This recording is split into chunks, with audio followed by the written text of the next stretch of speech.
Have you ever picked something up in a store, looked at the price, and just wondered, what did this really cost to make? I'm not just talking about the dollars and cents. I mean the cost to the planet, to people. Well, today, that's exactly what we're going to dig into, using a really important economic idea called market failure. Okay, so here's our game plan. We're going to start by talking about why prices might be lying to us. Then we'll get a handle on what market failure actually is. After that, we'll see the real-world impact of this on our planet's boundaries. But don't worry, it's not all doom and gloom. We'll then check out a super cool new framework called Donut Economics, and finally, talk about how we can actually start to fix the system. Let's get into it. All right, first up, let's talk about those prices we see everywhere. They seem so straightforward, right? A number on a tag. But what if they're leaving out some of the most important parts of the story? I mean, seriously, think about it. When you buy pretty much anything, a t-shirt, a cup of coffee, your phone, you see that one price. But does that number really capture the whole picture? Does it include the pollution from the factory, the water used to grow the materials, or the impact on a community on the other side of the world? Here's the thing. Most of the time, the answer is no. Standard market prices, they often leave out these massive costs. They just don't account for things like environmental damage or social harm, and that creates this huge gap between the price we pay at the checkout and the actual cost to our society. Now, this whole problem of hidden costs isn't just some small accounting error. Nope. It's actually the very foundation of a fundamental economic concept, and it's called market failure. So what on earth is it? Well, in econ speak, market failure is what happens when everybody chasing their own private profit, businesses trying to make money, ends up creating a result that's actually bad for society as a whole. The market, when it's left completely to its own devices, just gets it wrong. And the main reason this happens is because of something called externalities. It sounds a little jargony, but the idea is simple. Think of externalities as the side effects or the ripple effects of making and buying stuff. They're the costs, and sometimes benefits, that splash over onto people who had absolutely nothing to do with the original sale. Let's break this down. It really comes down to two kinds of costs. On one hand, you've got the private cost.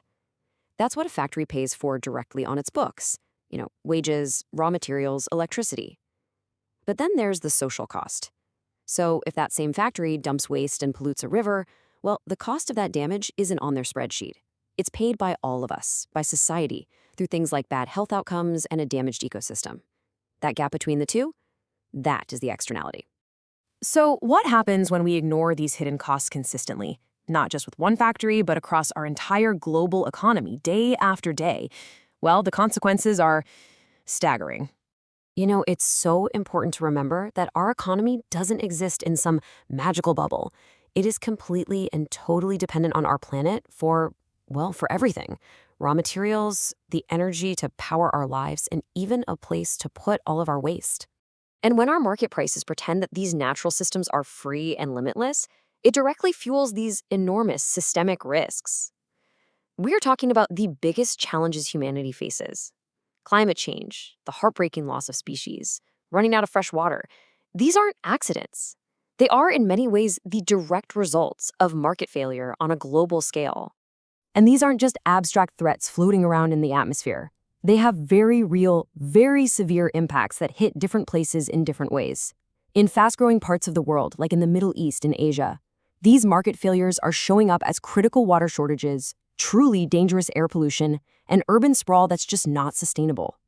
Okay, so faced with all these massive challenges, you might be wondering, is there a better way to think about all this? And the answer is yes. Economists and thinkers are coming up with new models, and I want to introduce you to one of the most powerful ones out there. It's called Donut Economics. Pretty cool name, right?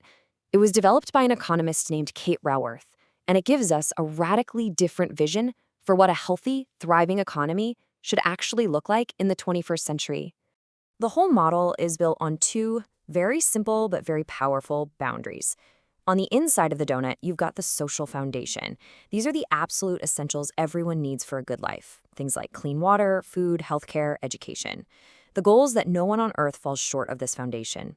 And then on the outside of the donut, you have the ecological ceiling. This represents our planet's limits. The boundary is like a stable climate that we just can't cross without causing catastrophic damage.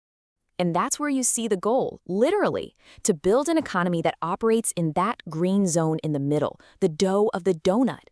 This is what's called the safe and just space for humanity, where we can meet the needs of every single person, but do it within the means of our living planet. So, if that's the destination, that safe and just space, how in the world do we get there? How do we actually shift our economic system? Well, this brings us to the really practical solutions for fixing market failure. The main strategy here is a concept called internalization. Again, sounds a little technical, but the idea is beautiful in its simplicity. It means making prices finally tell the truth. It's all about redesigning our markets so that the price of a product reflects its full, true cost, both the private and the social costs. And we can get there through a few really key actions. First, we have to price the things that cause harm, like putting a tax on pollution. It's a simple idea. If you pollute, you pay. Second, we need to set clear, non-negotiable rules and standards for industries. And third, we have to spark innovation in things like clean energy and circular economies, where we design waste out of the system from the very beginning.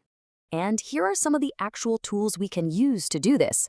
Things like carbon taxes directly make pollution more expensive. Emissions trading systems, or cap and trade, create a market that actually rewards companies for cutting their emissions. And ESG reporting, which stands for environmental, social, and governance, basically forces companies to be transparent about their true impact on the world. And this is so important to understand. Fixing market failure isn't just about government regulation or punishing bad behavior. For the businesses of today and tomorrow, this is a massive strategic opportunity. The companies that figure out how to align what they do with the well-being of people and the planet, they're the ones who are going to build resilience, earn an amazing reputation, and create real, lasting value. So all of this leaves us with a pretty big question, and it's especially for those of you who are going to be the next leaders in business, in economics, and policy. It's clear the old ways of thinking are hitting their limits. The future is going to belong to the people who can answer this. How are you going to help redefine what value even means, to help build an economy that allows all of us to thrive within our planet's boundaries?